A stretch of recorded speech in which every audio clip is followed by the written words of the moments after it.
Las hojas del calendario marcaban una fecha que debería haber sido de pura alegría, 27 de diciembre de 1974. Estamos en Acapulco, Guerrero. Pero no el Acapulco de hoy, imaginen el Acapulco de la época dorada. Ese lugar donde las estrellas de Hollywood se mezclaban con la realeza mexicana, donde el aire olía a aceite de coco, a salitre y a perfumes caros. La bahía brillaba esa noche como si alguien hubiera derramado un cofre de diamantes sobre el agua negra del Pacífico. La brisa era tibia, de esa que acaricia la piel y promete noches eternas de fiesta. En medio de ese paraíso terrenal, se encontraba él, Juan Gabriel, nuestro Alberto. Estaba, como dicen, en los cuernos de la luna.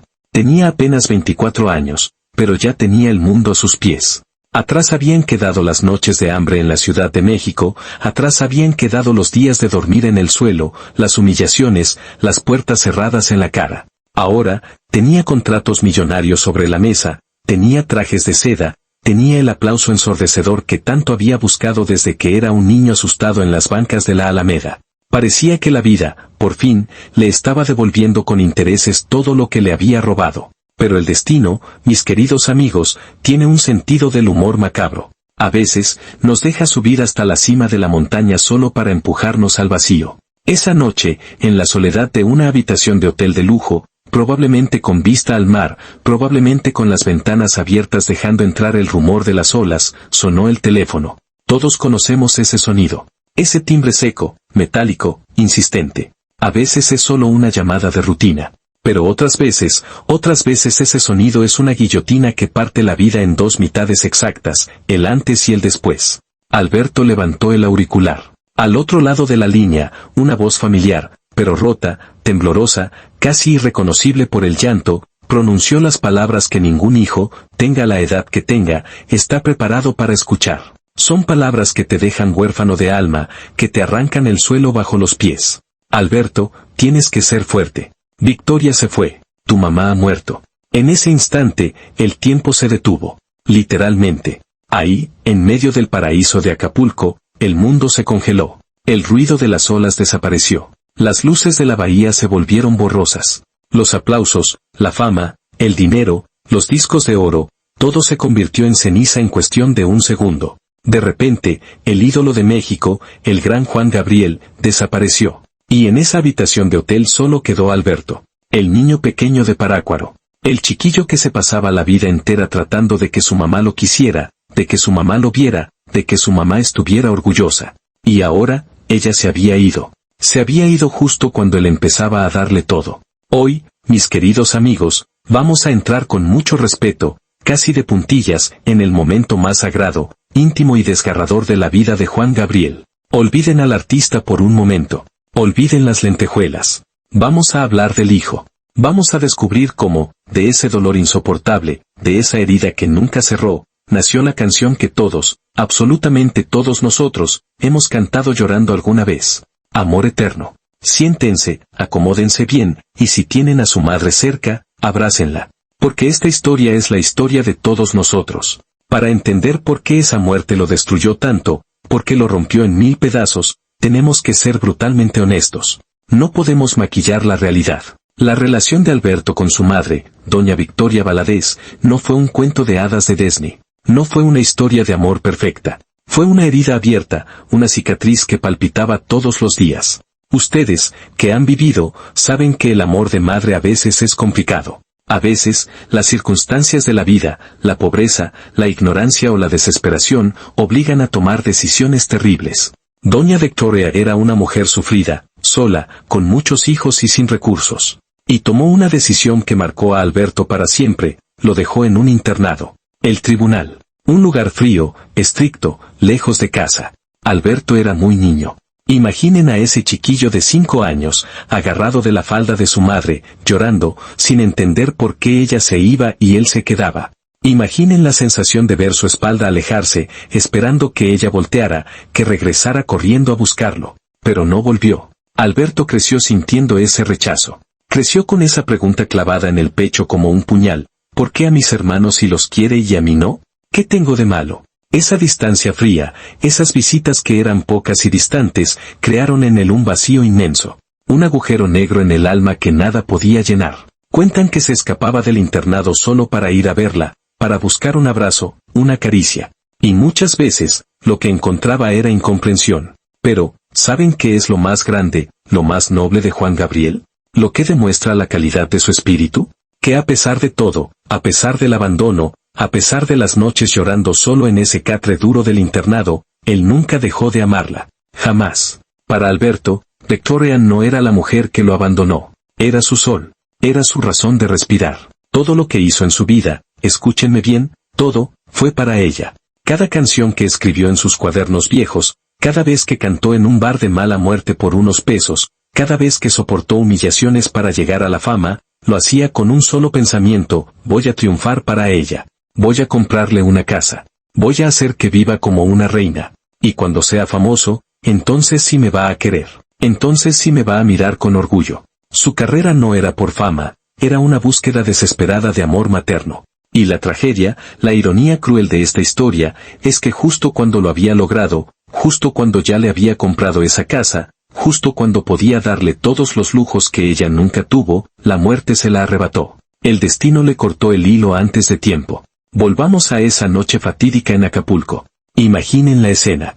El teléfono colgando. Alberto sentado en la orilla de la cama, con la mirada perdida en la nada, el cuerpo entumecido, frío, como si le hubieran sacado toda la sangre. Cuentan los que estaban cerca, sus músicos, su gente de confianza, que Juan Gabriel no gritó, no rompió espejos, no hizo un escándalo. Simplemente se quedó en un silencio aterrador. Un silencio que pesaba toneladas. Pero había un problema cruel. Esa noche tenía un concierto, un compromiso. Había miles de personas allá afuera, vestidas de gala, pagando boletos caros, esperando ver al ídolo, esperando bailar el Noa Noa. ¿Qué haces? ¿Qué haces cuando el corazón se te ha roto en 1000 pedazos, cuando tu alma está gritando de dolor, pero el mundo espera que sonrías? Dicen en el espectáculo que el show debe continuar. ¡Qué frase tan maldita! ¡Qué frase tan inhumana! ¿Cómo le pides a un hombre que acaba de perder a su madre que salga a cantar? Pero Alberto, con esa disciplina de hierro que forjó en la calle, se levantó. Se lavó la cara con agua fría, aunque el agua no podía borrar la tristeza de sus ojos. Se miró al espejo y vio a un huérfano. Pero empezó a vestirse. Se puso el traje de lentejuelas, se puso las botas, se puso la máscara de Juan Gabriel. Tuvo que tragarse las lágrimas. Tuvo que hacer un nudo con sus propias tripas para no derrumbarse. Esa noche en Acapulco, salió al escenario. Las luces lo cegaron. El aplauso estalló. Cantó. Sí, cantó. Pero los que estuvieron ahí dicen que esa noche pasó algo extraño. Su voz tenía algo distinto. Una grieta profunda. Un dolor que no se podía explicar, pero que se sentía en la piel, que te erizaba los vellos de los brazos. No estaba cantando para el público. No estaba cantando para los aplausos. Estaba cantando para ella. Se estaba despidiendo en cada nota, en cada agudo, en cada respiración. Fue el concierto más difícil, más largo y más doloroso de su vida. Después del funeral, cuando las flores se marchitaron y los amigos se fueron, vino lo peor, el silencio. Alberto se encerró. Cayó en una depresión profunda. No quería ver a nadie. ¿Cómo se vive cuando la brújula de tu vida se rompe? ¿Cómo sigues caminando cuando el norte ya no existe? Se fue a su casa, se rodeó de soledad. Y en esa oscuridad, en medio de ese abismo, nació la luz. Como siempre le pasaba a él, el dolor se transformó en música. Una noche, agarró un papel y una pluma. No buscaba una rima fácil. No estaba pensando en los rankings de la radio ni en las ventas de discos. Buscaba hablar con ella una última vez. Buscaba decirle todo lo que se le quedó atorado en la garganta. Y escribió la frase más honesta que se ha escrito en la historia de la música mexicana: tú eres la tristeza de mis ojos. Deténganse un momento en esa frase. No dice estoy triste. Dice tú eres la tristeza. Ella se había convertido en su mirada. Él ya no podía ver el mundo si no era a través de la ausencia de ella. Que lloran en silencio por tu amor. Ahí está. El amor que siempre buscó. El amor por el que lloró en el internado y por el que seguía llorando ahora. Y luego, la referencia que nos confirma el lugar de la tragedia, el más triste recuerdo de Acapulco. Esa ciudad, que para todos es sol y playa, para él se convirtió en un cementerio de recuerdos. Cada vez que él mencionaba Acapulco en la canción, no estaba hablando de vacaciones, estaba hablando del lugar donde recibió la llamada que lo mató en vida. Escribió Amor Eterno no como una canción, sino como una oración fúnebre. Es un requiem. Es una carta que envió al cielo por correo urgente, esperando que doña Victoria la recibiera donde quiera que estuviera. Dicen, y esto es muy conmovedor, que al principio él no podía cantarla. Físicamente no podía. Se le cerraba la garganta. Por eso se la dio a su gran amiga, a su hermana del alma, Rocío Dúrcal. Cántala tú, Marieta, le dijo. Porque yo no puedo. Y cuando Rocío la cantó, con esa voz de ángel español, México entero cayó de rodillas. Porque en esa letra, Juan Gabriel no solo puso su dolor personal, sin quererlo, puso el dolor de cada hijo mexicano. Puso el dolor de todos los que hemos tenido que despedir a la mujer que nos dio la vida. Pero la historia no termina ahí. Avancemos en el tiempo. Vamos a mayo de 1990.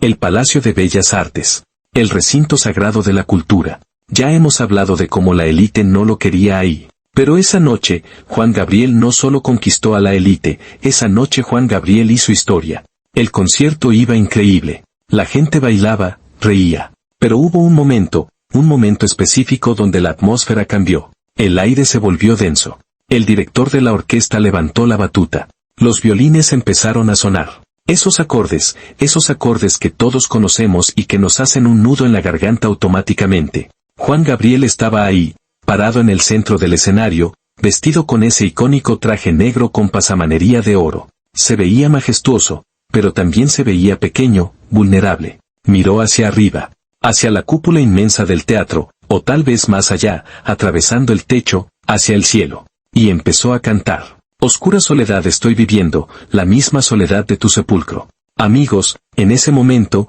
Juan Gabriel no estaba actuando. Se le olvidó el público, se le olvidaron las cámaras. La voz se le quebró. Las lágrimas empezaron a correr por su maquillaje, dejando surcos en su rostro. No intentó ocultarlas. No se limpió. Dejó que fluyeran. Ahí no estaba el Divo de Juárez. Ahí estaba Alberto, el niño huérfano, gritándole a su madre que la extrañaba. Y luego, en un momento que quedó grabado para la eternidad, detuvo la música y dijo esa frase que nos tatuó el alma a todos los mexicanos. Quiero dedicar esta canción, con mucho amor y respeto. Más que una canción es una oración, para todas las madres que nos han venido a visitar esta noche. Hizo una pausa, respiró profundo, como tomando fuerza del aire, y sobre todo, para aquellas que están allá, en el cielo. Y señaló hacia arriba. Ese amor eterno en Bellas Artes no fue un espectáculo de variedad.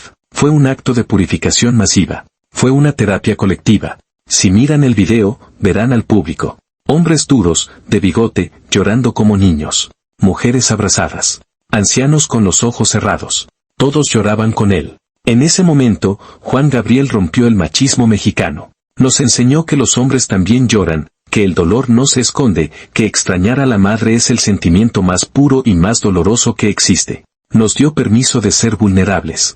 Amigos, estamos llegando al final de este relato, pero la historia de esta canción no termina nunca. ¿Por qué amamos tanto a Juan Gabriel? No es solo porque tenía una voz privilegiada. No es solo porque componía melodías hermosas. Lo amamos porque tuvo el valor, los pantalones, de abrirse el pecho y mostrarnos sus heridas sangrando. La muerte de su madre fue el golpe más duro de su vida, sí. Probablemente nunca se recuperó del todo. Pero de ese golpe, de esa oscuridad, nos regaló el himno de despedida más hermoso que existe en nuestro idioma. Piensen en esto. Cada 10 de mayo, cada Día de Muertos, cada vez que visitamos un cementerio en México, en Estados Unidos, en Colombia, en Venezuela, Juan Gabriel está ahí con nosotros. Cuando no tenemos palabras para expresar cuánto nos duele la ausencia, Él nos presta las suyas. Amor eterno e inolvidable. Él sabía una verdad universal. El cuerpo se va, se convierte en polvo, sí, pero el amor de una madre, y el amor de un hijo, eso no muere. Eso desafía al tiempo. Eso es eterno. Quizás hoy, alguno de ustedes que me escucha en su casa, en su trabajo, en su coche, también tiene a su amor eterno allá arriba, en el cielo. Quizás extrañan esos ojos que los miraban con ternura, esas manos que curaban las heridas, esa voz que les decía todo va a estar bien. Si es así, si sienten ese nudo en la garganta ahora mismo, no se lo guarden. No se hagan los fuertes. Pongan la canción. Cierren los ojos. Y dejen que la voz de Juan Gabriel los abrace. Dejen que las lágrimas salgan, porque las lágrimas son el lenguaje del amor que no tiene a dónde ir. Mientras esa canción suene, ellas, nuestras madres, siguen aquí. No se han ido. Viven en la memoria, viven en nuestro corazón, y viven en la música de Alberto. Gracias, Alberto, por transformar tu dolor en nuestro consuelo. Gracias por explicarnos lo que nosotros no sabíamos decir. Y gracias a ustedes, amigos, por escuchar esta historia y por honrar la memoria de Doña Victoria con nosotros. Antes de irnos, quiero pedirles algo muy especial. Díganme en los comentarios. ¿A quién le dedican ustedes amor eterno? ¿Cuál es el recuerdo más bonito que tienen de esa persona que se fue? Leamos juntos sus historias. Hagamos de este espacio un homenaje a quienes amamos y ya no están. Les mando un abrazo fuerte, de esos que curan el alma. Y recuerden, mientras haya quien los recuerde, nadie muere del todo. Hasta la próxima.